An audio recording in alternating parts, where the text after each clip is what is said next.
বেশ উৎসব উদ্দীপনার মধ্য দিয়ে ফিনল্যান্ডের প্রবাসী বাংলাদেশিদের একটি সময় কাটছে। আগামী 12ই ফেব্রুয়ারি বাংলাদেশের জাতীয় নির্বাচন এবং এই নির্বাচনে প্রবাসীরা এবার প্রথমবারের মতো পোস্টাল ব্যালটে ভোট দিতে পারবে। আর এখন যে সময়টা চলছে সেখানে সবাই পোস্টাল ব্যালট সংগ্রহ করছে।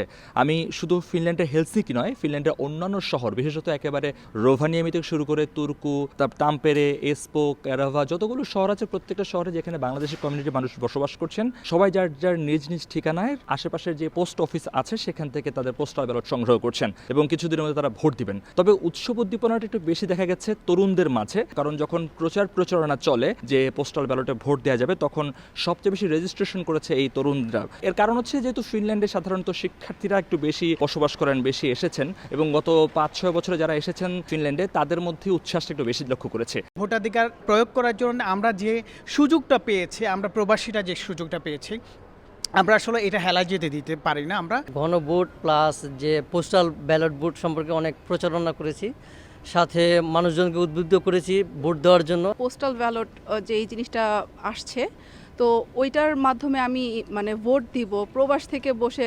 This is really I am really exciting about this.